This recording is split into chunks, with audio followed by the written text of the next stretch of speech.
Thank you. I got it now. No, okay, but this is the original title, but I was at a really exciting conference in Leipzig, first month I was here, and I decided I better add, how does this work? Okay, I better add, I'd better add the other theme of degrowth alongside Buen Vivir, which I've been thinking about, but then I was persuaded absolutely I needed to. So this is just an outline. I'll just let you read this. This is an outline of what I'd like to cover. If I run out of time, I'll have to skip one or two of those headings, but I'll just let you read it. It's distracting when reading and talking at the same time, I think.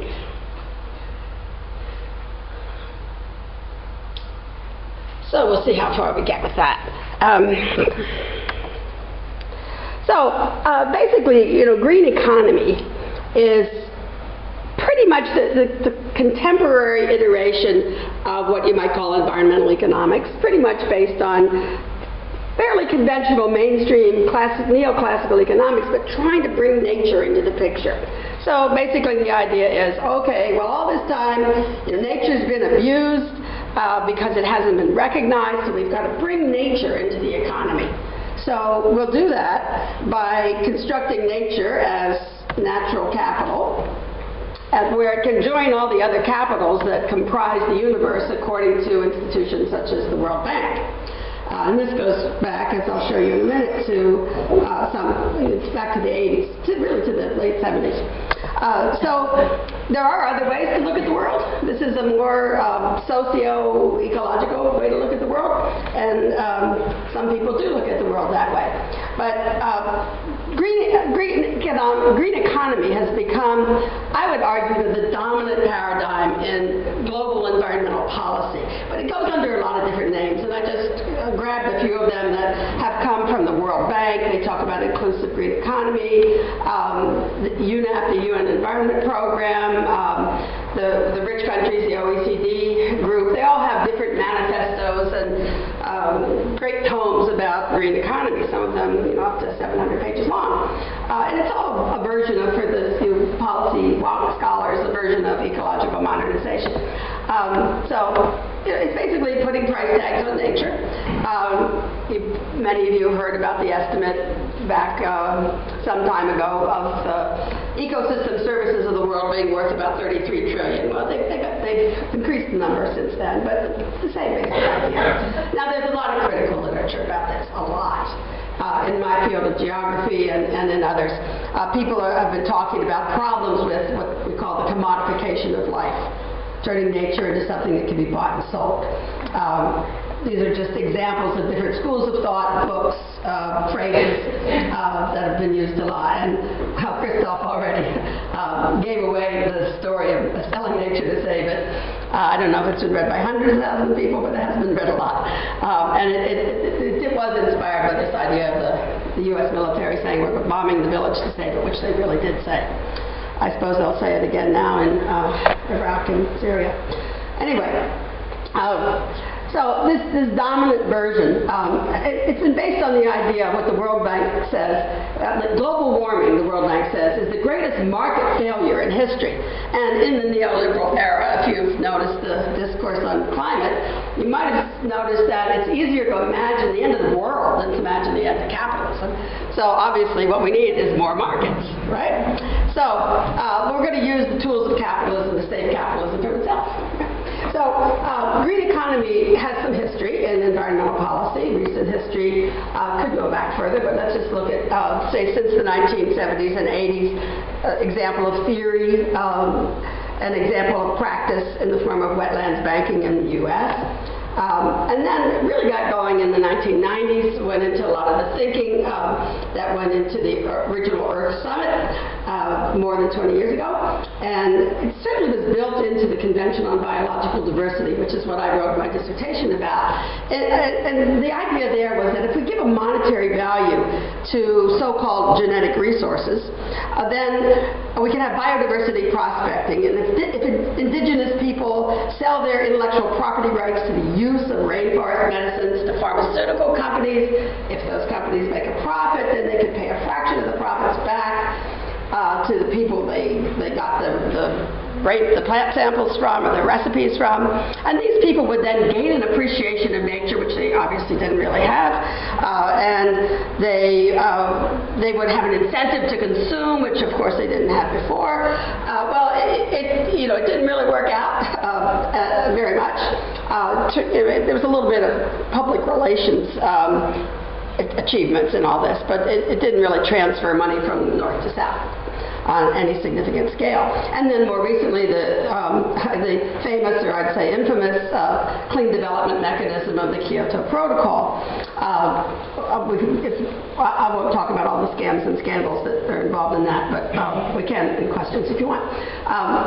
And then the global compact between UN and corporations at the Rio +10 Earth Summit.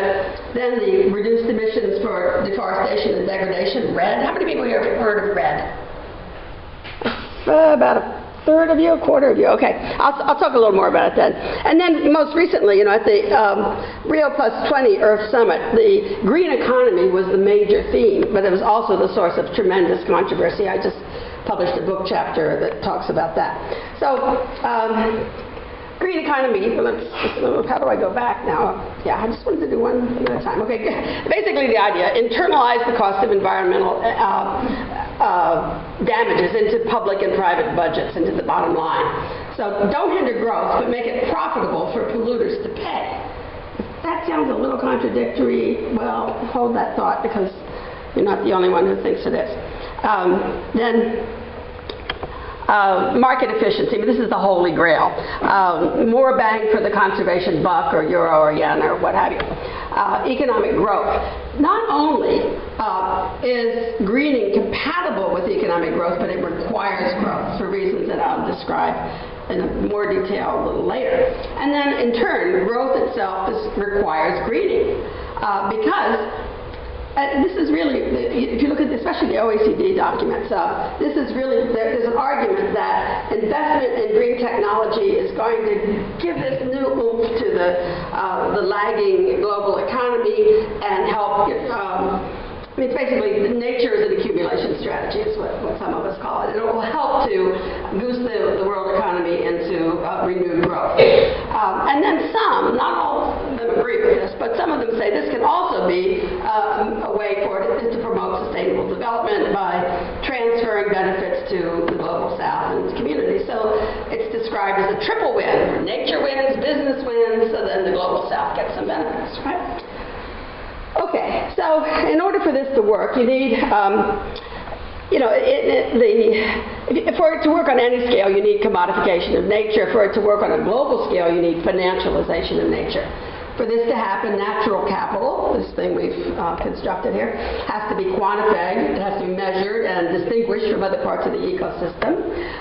It has to be valued, and usually in terms of US dollars, surprise, but it could be euros or yen or pounds, so that it can be made fungible, commensurable, exchanged for other forms of natural capital or other forms of capital. Of course, it has to be privately owned. You can't buy and sell something if you don't know who owns it. And also the assumption is that if things are privately owned, they'll be taken care of, where there's no other way of taking care of things except individual private property. And this really goes deep into the conventional economic theory. So basically what we have here is neoclassical economics combined with ecology, combined with new institutions. And some of the most important institutions are markets and ecosystem services. As you probably know, ecosystem services, another construction, habitat provision, hydrological stability, aesthetic value, and especially the carbon sequestration services by forests and peatlands that can be sold as offsets, basically permits to pollute, can be sold to those whose activities produce greenhouse gases, but who want or who are required by law to make up for these greenhouse gases. So that's probably something you all know about. If not, better find out.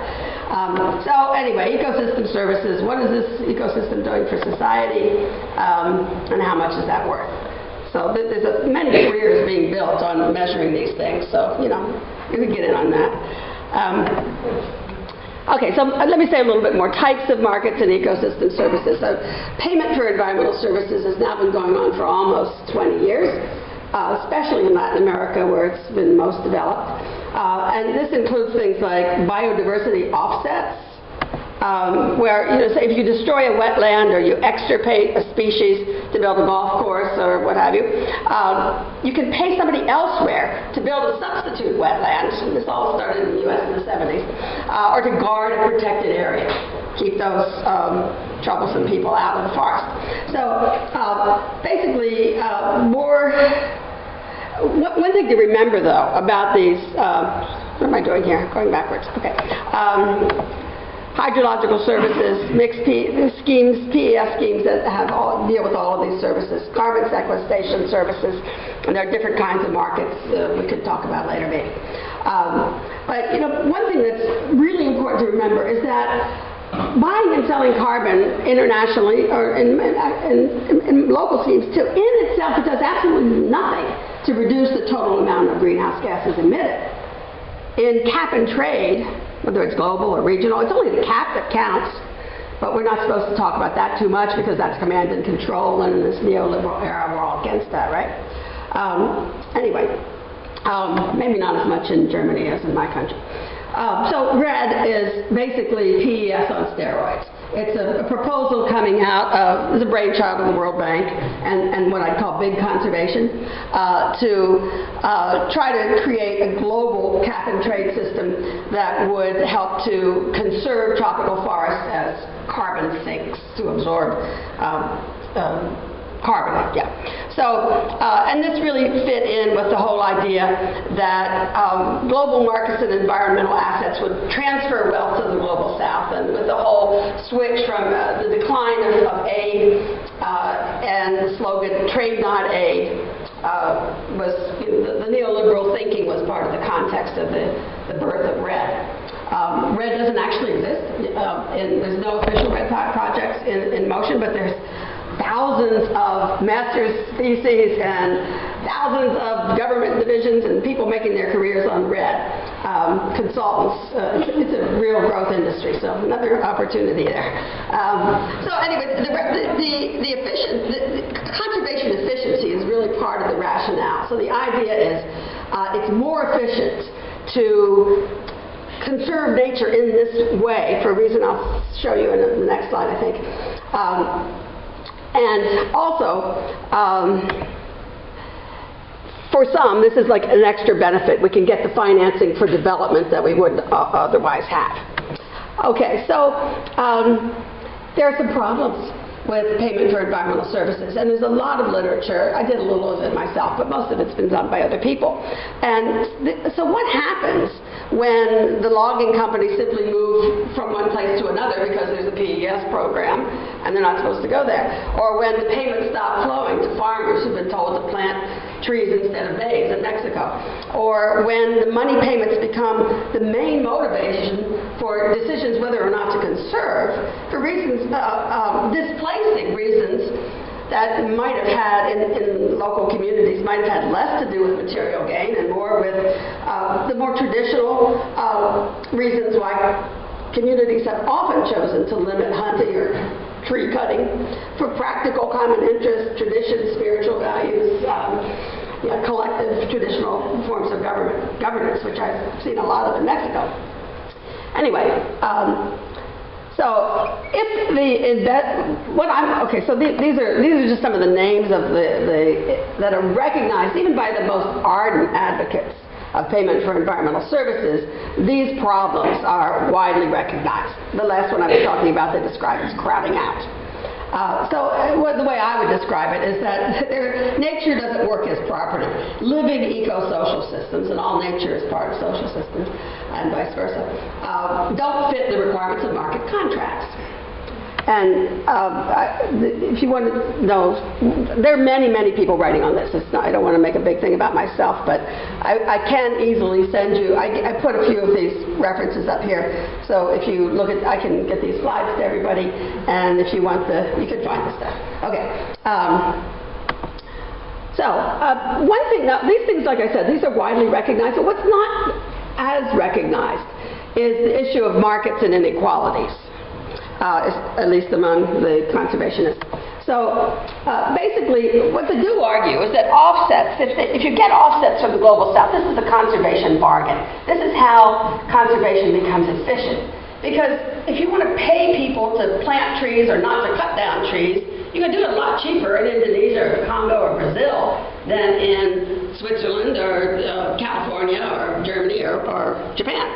So, and that's, if you really look at the reasoning behind that, it's because land is cheaper, wages are lower. Well, the way I put it is lives are cheaper in the global south. And if any of you, how many people know about the famous statement that Larry Summers made before when he was chief economist for the World Bank about Africa is underpolluted? Yeah, if you haven't heard of that, we can talk about that later too, or your friends can tell you. It's the same kind of logic, right? People are worth less because where they don't live as long and where they don't earn as much. So, but this is the holy grail, efficiency and conservation finance. But what I've argued in another article is that efficiency and conservation finance is likely to result in increased control by the wealthy, either the international or local, wealthy of landscapes in the global south, including what's becoming an increasing problem, green grabbing, which is carried out not only by big logging companies, palm oil plantations are probably the biggest right now, but also by what I call big conservation, the WWF, Conservation International, the Nature Conservancy, and I'm sure they're the European equivalents. So what I argue is that to the extent that these conservation schemes depend on for-profit investments, they're likely to reinforce existing north-south and global and south-south inequalities and probably create new ones. Another reference didn't quite make it on the screen. Okay, so I'll just say something really quick about the role of the state, because to be fair, the green economy is not all about markets, because its advocates definitely think that the state has an important role in tweaking markets. As long as you don't take away the profitability and growth, then we can nudge markets in the direction of greening. So obviously cap and trade, like the European trading scheme and so on. This is the theory behind it. So, and obviously, if you just contrast, say, U.S. and German energy policies, obviously governments can have an effect on how much renewables there are. But what happened to greenhouse gas emissions in Germany over the past 3 years? Anybody? Up, down, stable? You don't know? Up, yeah. In spite of, so that begs the question, who's more powerful, the states or the corporations, right?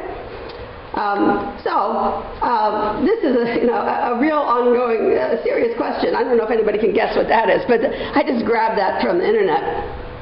It's just sites that where there were demonstrations against the free trade, so-called, what's it called now? The European one and the Pacific one, I get them mixed up, but one is the Pacific and one is, this is the Pacific, right?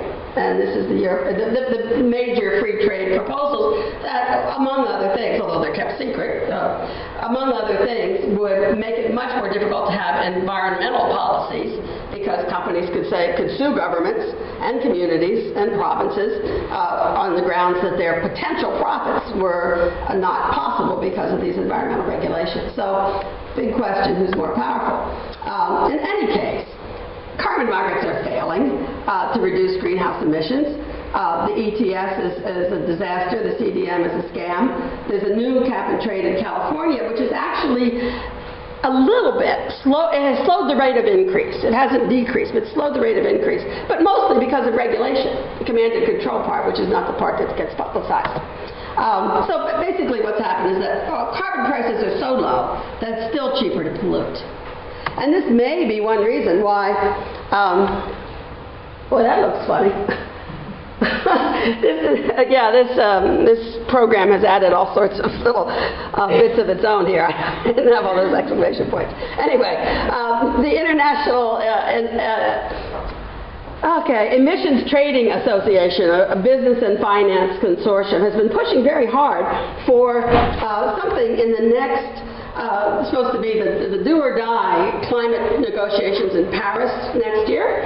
And what they want is a global cap and trade system, a single authority that could include the CDM and a new version, joint implementation, RED, other kinds of offset systems. And, you know, it's no wonder they like it, because remember that offsetting only moves damage from one place to another. In itself, it doesn't do anything to reduce greenhouse gas emissions or conserve species. Okay, so how am I doing on time? I think I can say a little bit about this. Okay, so green economy in developing countries. I mean, actually, this is really one of the things I'm mostly interested in. I'm working on a new article on this right now. What's the relationship? So in theory, these global markets and natural capital will transfer wealth to the global south. One problem, though, is that this is based on the same old development model of externally driven, export-dependent development, which we've had since, I don't know, what was the first one? Tobacco, indigo, coffee, bananas, cotton, palm oil, you know, through the whole, it's just, so what I say is ecosystem services are sort of the latest in a long chain of tropical export and miracle crops. And if you really look at biodiversity offsets or PES or RED Plus or even the very interesting Yasuni initiative in Ecuador, they're all basically depending on external sources of investment or aid, and they all depend on growth, because without growth you won't have the profit incentive and the market demand to generate the interest in the investments. Okay, so can green growth, I want to say a little bit more about growth, and then the last thing I'll do is talk about alternatives. Can green economy rescue the stalled global economy? It promises to stimulate growth, as I said before. And the theory is that there'll be investments in green technology innovation and some technology transfer to the global south, which itself will be profitable and will create jobs and investment opportunities, right? So, but I just want to emphasize that the incentives depend on profitability, which depends on increasing market demand, which depends on economic growth. So growth is really just right at the core of this whole way of thinking. Now, in theory, carbon and biodiversity markets will transfer money for development to the global south, but there too, the incentives to invest, in these offsets depend on their profitability. And therefore, they require continued and increased economic growth. So that in itself is a problem to me. Okay, so, and one of the reasons, I just added this at the last minute, is how many people have heard of the Jevons Paradox? Just two people. All right. Anyway, the basic idea, this comes back from the Industrial Revolution and the fear that there might be a shortage of coal, and that too much coal would get used up too fast for the British Empire to keep ruling the world. So the basic idea, what Jevons argued, was that the more you have greater efficiency, the more you have more production and more growth. And that means you have what we call today more material throughput. Jevons didn't use that term. That's the ecological economist term. And even more fossil fuel combustion. So coal in the 19th century or early 20th and oil today. So, and if you look at, I just grabbed these off the internet last night, but if you look here at the relationship between GDP growth and CO2 combustion, you can see they march along in unison, and that's been, what is it, how many years? I can't even read it. Okay. Or if you look at the material throughput in the form of mining and metal use, same thing, marching right along together. Growth and mining, extraction. Okay, so I want to say just a little, just to open the discussion on alternatives. And there's so much that could be said about this, but I'll just throw out a few ideas. So I was already familiar, I'd heard of degrowth, but I was mainly familiar with Buen Vivir as a concept that's been articulated mainly by social movements in the global south. But there are many other forms of this, and these are just honest. I'm not pretending that I know a lot about any of these. Some of them I don't even remember which language they're in, but these three are all indigenous concepts for living well together that come out of Andean peoples. This one is in Tzotzil Maya, where I have talked to people about this one in Mexico. These are concepts from South Asia. This is from South Africa. So all over the world, people are thinking about these things, and social movements have different, indigenous people and local people have different ways of talking about this, and then the anthropologists and the academics come in and try to put them in categories, but that will always be an ongoing. Now there's a real opportunity for people to work on that. Anyway, basically the idea is that living well, materially and socially, living with each other, living with other species, is a more desirable goal, but also a more realistic goal than the constant pursuit of consumption and growth. And I'm just listing here some of the sources of thinking about this. So the landless workers movement in Movimento Sem Terra in Brazil, the Zapatistas in Mexico, other social movements. Buen Vivir is in the constitutions of Ecuador and Bolivia, not so much in the actual practice and policies of those countries, especially Ecuador, but nevertheless, there's a lot of thinking and fighting over that. Other international Southern-led movements like La Via Campesina, which is sort of the planet's greatest hope at the moment. Academic researchers and think tanks, especially in Latin America, there's some examples. Regional NGO networks in Latin America. So this is one of the main sources, but there are also international sources of people thinking about this. And these are just a list. I don't have time, obviously, to talk about these things, but it's just a list of some of the ideas that have gone into this. And you can get these if you're interested in this. You can look at the slides and follow up on them, or you can talk with me about them. But not that I know it all. But these are just some of the different kinds of concepts that people are working on. In trying to understand the origins and implications and practical meaning of Buen Vivir. And then last, let me just say a little bit about alternatives to green economy in the form of degrowth. And I can't even pronounce, well, I can pronounce décroissance, and I think, oh, did I just have that on there twice? Yeah, anyway, I pronounce some of these things. I meant to put the Spanish there, and I forgot. Oh, no, decrecimiento, the Catalan. I better learn because I'm going to Barcelona in 2 weeks. Anyway, there are other names in German for some of this kind of thinking. And there's also very conservative versions of degrowth in Germany, which you may have run into. But nevertheless, these are just, again, a list of ideas. Some of the things some of the concepts that people have been talking about, mostly in Europe, in England, in continental Europe, to some extent in the United States. And I could go on and on, but I'm taking too much time. I just want to emphasize that all of these have at their core an attempt to recover and strengthen democracy, which is very much in danger in Europe, and we've already lost it in the U.S. Last slide. Well, these are just a list of the kinds of activities where people are trying in practice in their communities, their daily life, to make these things a reality. And I think I'm out of time, right? Am I out of time? No, more or less, but all right. Well, I'll just run over this really quick. I think that there's real challenges. Obviously, this is you don't have the formula for saving the world in 25 words or less here, but challenges for the degrowth movement. People say, well, degrowth, oh, that's very nice for you prosperous people in Munich. But degrowth can't meet the needs of would-be developing countries. And there certainly is a strong moral case for reparations, for payment of ecological debts, for compensation from centuries of extractivism and the continuing net outflow of wealth from the global south. However, where am I?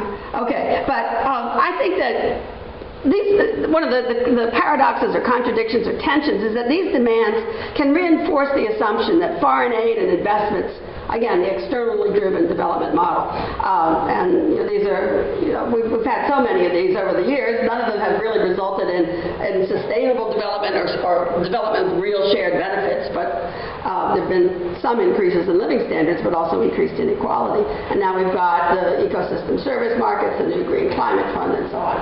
So I think the challenge is to figure out how you have recognition, compensation, redistribution without this commodification that creates inequality. Is there such a thing as a right to grow as a means to overcome extreme deprivation? And I think that it implies that we need to redefine growth and conceptualize production to include sustainable production for material needs. And there are people working in Latin America, what they're calling progressive extractivism. I'm just starting to read about that. Don't have a line on that one yet. And then for Buen Vivir, people say, well, Buen Vivir can't work for industrialized societies. It just means people would have to go back to, everybody would have to go back to, total self-reliance. But that's not really what Buen Vivir is about, but that's sometimes the image that is portrayed. But I think that Buen Vivir raises the very same key questions as the degrowth movement and may have some of the answers. And here's just a list of what I think are some of the most important questions to consider, which is, what really is work? What's the dividing line between work, satisfaction, pleasure? Actually, I'll go back to Marx on that one. I think he kind of had that one right. What is cost? What is value? And then what is this thing they call the economy? And that's a recent concept, what's the economy for? And fundamentally, whom are economies for? So I think in thinking about this, we'll find many synergies between degrowth and Buen Vivir and happiness and what we all want to do. And what did you say I was doing? Trying to change the world, make the world a better place. Okay, so that's my thoughts on this so far. Thank you.